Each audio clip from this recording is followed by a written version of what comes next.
Bueno, en estas siguientes lecciones que vamos a ver, vamos a trabajar y a bajar a la tierra todos los conceptos que hemos ido viendo en la unidad anterior, los ingredientes del relato. Ahora vamos a trabajar en esta lección en concreto con uno de los relatos más típicos y que más vas a tener que usar en tu día a día profesional. Es el relato ¿Quién soy yo? Es tu carta de presentación y va a ser probablemente el primer tipo de relato que vas a utilizar para presentarte a un interlocutor, a tu audiencia, a tu público, etcétera, etcétera, independientemente del formato. Fíjate, recuerda que ya has visto cómo contar un relato ¿Quién soy yo? Porque lo hice yo. Así fue como yo me presenté en este curso. Bueno, pues vamos a ver cómo lo puedes hacer, cómo lo puedes pensar tú y cuál es el relato más significativo que puedes pensar para ti. La primera cosa que siempre me gusta contar con este tipo de relatos es una frase famosa de Oscar Wilde, que era un escritor muy provocativo, y él decía, lo veis en pantalla, nunca hay una segunda oportunidad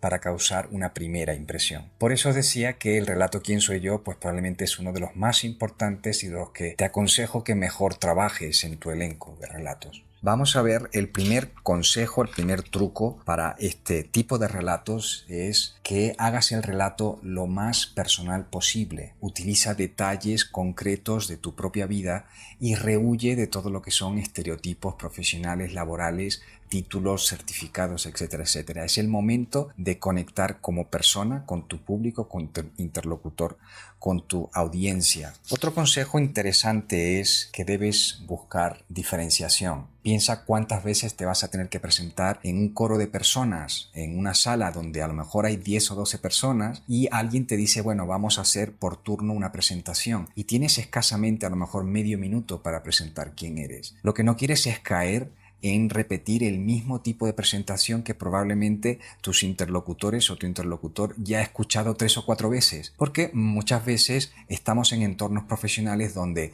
todos somos publicitarios o todos somos ilustradores o todos somos periodistas, etcétera, etcétera. Por tanto, busca la diferenciación, qué ángulo puede hacerte diferente y puede arrancar que desde la primera frase te ayude a diferenciarte frente al resto del grupo. Otro consejo, otro punto interesante es que debes lanzar y pensar en tu relato como si fuera una especie de red para atrapar, para conectar y lanzar puntos de conexión y empatía con tu audiencia, con tu interlocutor. ¿Qué podemos tener en común esa persona y yo?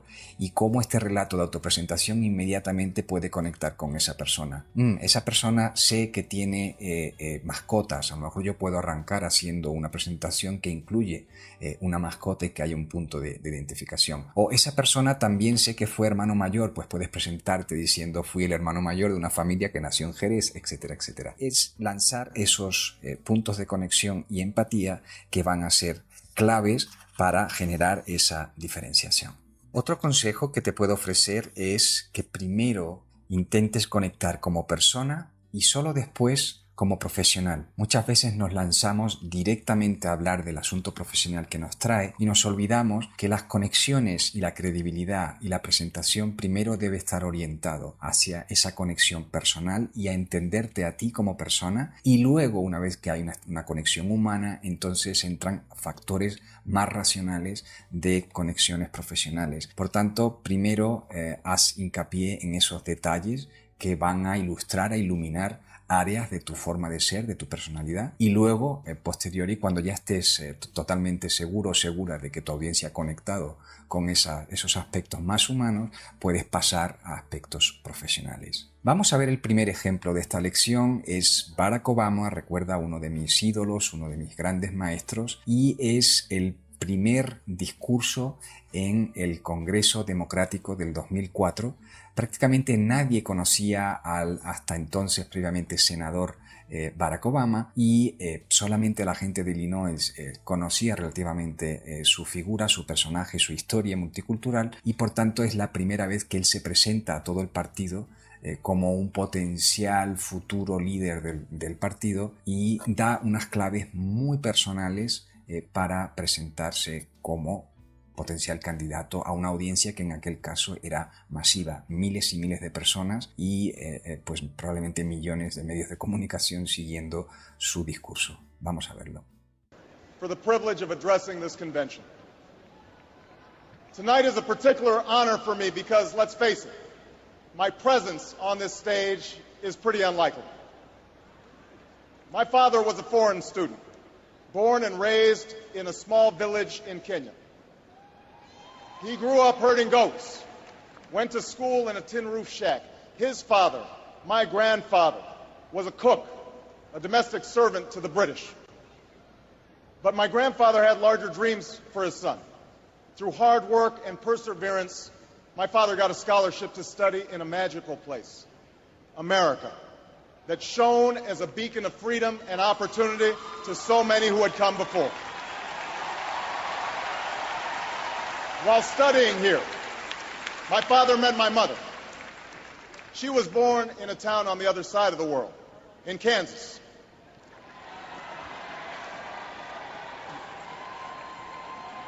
Her father worked on oil rigs and farms through most of the Depression. The day after Pearl Harbor, my grandfather signed up for duty, joined Patton's army, marched across Europe. Back home, my grandmother raised a baby and went to work on a bomber assembly line. After the war, they studied on the GI Bill, bought a house through FHA, and later moved west, all the way to Hawaii in search of opportunity. And they too had big dreams for their daughter. A common dream born of two continents. My parents shared not only an improbable love, they shared an abiding faith in the possibilities of this nation. They would give me an African name, Barak, or Blessed, believing that in a tolerant America, your name is no barrier to success. They imagined me going to the best schools in the land, even though they weren't rich, because in a generous America, you don't have to be rich to achieve your potential. They're both passed away now. And yet I know that on this night, they look down on me with great pride. They stand here, and I stand here today, grateful for the diversity of my heritage, aware that my parents' dreams live on in my two precious daughters. I stand here knowing that my story is part of the larger American story, that I owe a debt to all of those who came before me, and that in no other country on earth is my story even possible.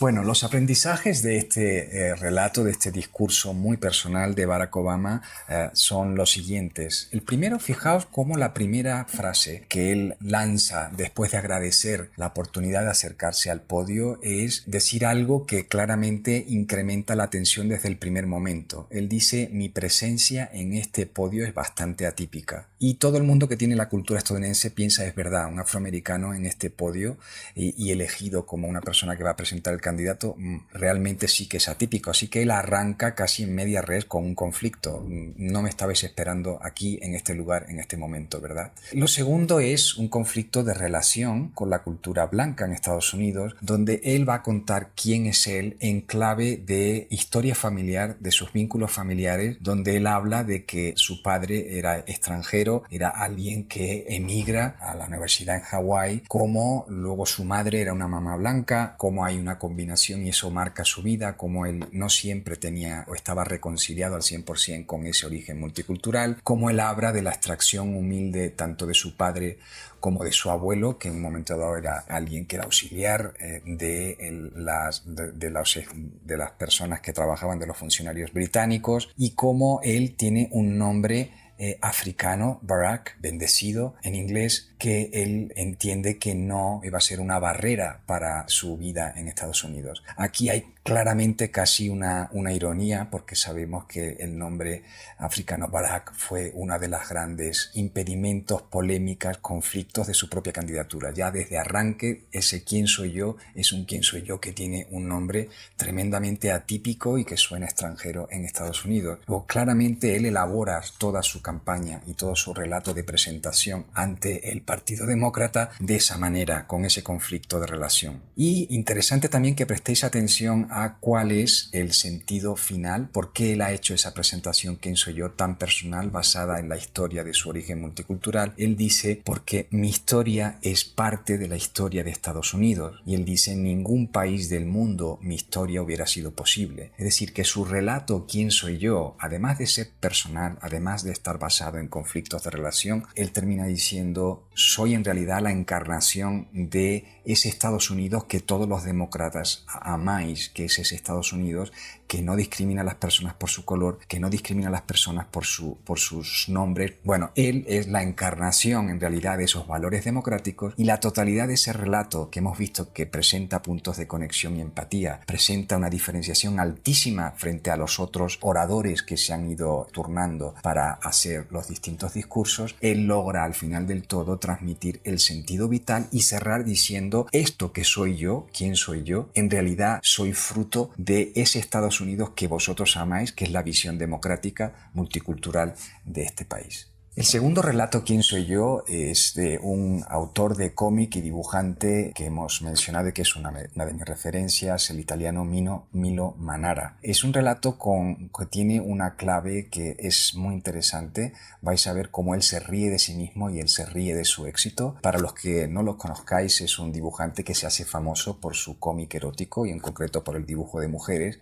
pero como veréis es algo de lo que él se ríe y logra generar esa empatía presentándose como esa persona que es conocida por algo pese a haber hecho muchas otras cosas más. Lo vamos a ver. No, non credo di lasciare troppa eredità, ma non ho neanche mai pensato, diciamo, avere... In realtà anche il fumetto, così come molte altre attività umane, è una catena che passa da un autore all'altro, come appunto vediamo nella pittura. C'è Caravaggio, dopo Caravaggio viene Velázquez, dopo Velázquez viene Goya, dopo Goya viene Picasso, è tutta una catena, insomma. Per cui penso che io faccio parte, sono un piccolo anello di questa catena, ma non mi pongo nessun problema sul piano dell'eredità. Io ho disegnato molte cose, ho disegnato le ragazze, ho disegnato i ragazzi, ho disegnato le finestre, ho disegnato le scarpe, i muri, le automobili, i boschi, le navi, ma vedo che quello che colpisce soprattutto la fantasia sono le ragazze. Credo che non sarò mai ricordato come il disegnatore delle finestre, però io ho cercato di disegnare con lo stesso impegno anche le finestre, le maniglie. Ma vedo che questo sono felicissimo. Perché queste ragazze colpiscono la fantasia? Ma ho avuto la fortuna di condividere delle fantasie con molte persone, evidentemente, ecco. Bueno, como veis, vamos con los aprendizajes de Milo Manara, ese divertido autor. Lo primero es fijaros la humildad con la que él se presenta como persona. Probablemente es el dibujante de cómic erótico más famoso en todo el mundo en el siglo XX, y él dice: en realidad soy una cadena, un pequeño eslabón, dice él con total humildad, de una cadena de artistas, y por tanto mi misión es ser ese pequeño eslabón en la cadena. Luego, primera cosa, humildad y prestar atención a de dónde viene uno y cuáles son sus referencias artísticas para presentarse como una conclusión del trabajo de otras personas, ¿no? El segundo factor interesante es el conflicto interno. Fijaos cómo él dice: yo pinté muchas cosas, pinté chicas, pinté chicos, pinté zapatos, pinté ventanas, pinté coches, etcétera, etcétera, pero lo que llama la atención son las chicas, y eso es por lo que la gente me recuerda. Y él hace la broma de: nadie me recuerda como una persona que pinta maravillosas ventanas, ¿verdad? Pese a reconocer un poco la frustración, con una risa que hace que conectemos como personas y que lo veamos como un autor diferente, que, bueno, pues en vez de presentar su obra como algo premeditado, estudiado y sudado, lo presenta más bien como